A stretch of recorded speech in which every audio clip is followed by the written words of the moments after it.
Guys, I am reading Ezekiel 37 at the moment, and boy, Ezekiel is amazing. And I'll be honest, I am not always the best at being able to tell when specific verses are talking about things that happened, 2,000 years ago, or I guess probably longer, right? This is Ezekiel. Um, yeah, from a long time ago, or sometimes verses are talking about, things that haven't happened yet. So I don't always do. It's sometimes hard for me to tell when it's talking about the future versus the past. But I think some of these are talking about, like, you know what's gonna happen, tribulation. Um, like, a long time from now, you will be called into action. A long time from now. In the distant future, you will swoop down on the land of Israel, which will be enjoying peace after recovering from war and after its people have returned from many lands to the mountains of Israel, which I want to say Jack Hibbs, or what's the Athey Creek guy. I want to say I've heard them talk about this before. This where it says that people have returned from many lands to the mountains of Israel. Yeah, I do remember the other day, I think Jack Hibbs was talking about how, like, the Israel now has, like, people from like 100 different countries, or something that's like kind of unheard of. Like, there's people from all over. So I believe that's what that's saying. People from many lands are now in Israel. So yeah, you and all your allies, a vast and awesome army, will roll down on them like a storm and cover the land like a cloud. This is what the sovereign Lord says. At this time, evil thoughts will come to your mind. You will devise a wicked scheme. You will say Israel is an unprotected land filled with unwalled villages. I'll march against her and destroy the people. Yeah, so, like, there's so much here. This is amazing stuff. There was something over here that was really speaking out to me. This is what the sovereign Lord asks. Um, are you the one I was talking about long ago when I announced through Israel's prophets that in the future I would bring you against my people?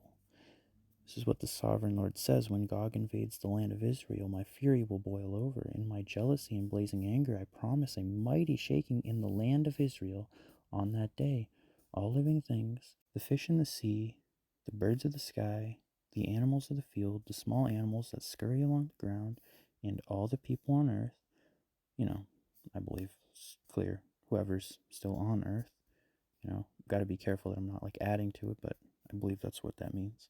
And all the people on earth will quake in terror at my presence. Now, of course, I don't believe we're going to be here for that, because, well, we wouldn't be quaking in terror at his presence, but all the people who are on the earth, then, they will quake at terror at his presence. So I think that alone, I didn't even know that was in there, but I think that alone just kind of proves that we won't be here. It's really cool when you find stuff like that. And please, if you guys understand this and I'm, like, missing something here, like, please help me understand. But yeah, mountains will be thrown down, cliffs will crumble, walls will fall to the earth.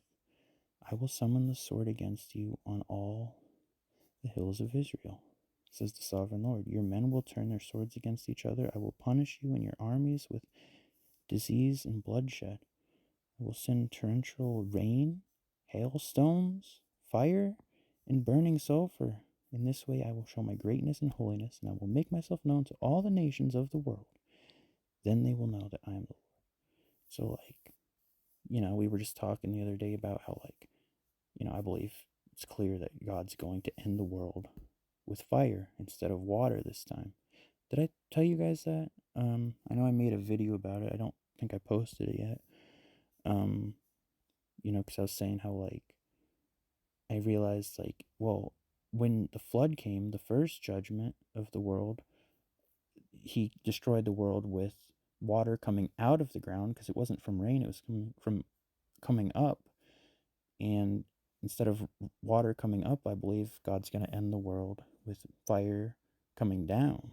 And so that may be why we've had those fireball dreams, is that it's just showing that, well, it's our flood, our, got what's coming now in these days, what's about to happen, our flood in the sense of the wrath that is happening in our time, the fire instead of water. And hailstones we've been seeing, this year alone, like the hail just seems to keep getting bigger. It's crazy. Like they're huge. Like they're destroying cars. Like it's insane. Like people are not taking that as seriously as they should be. Like how crazy it is that hail just keeps getting bigger. If you guys have seen that in the news and stuff, but yeah.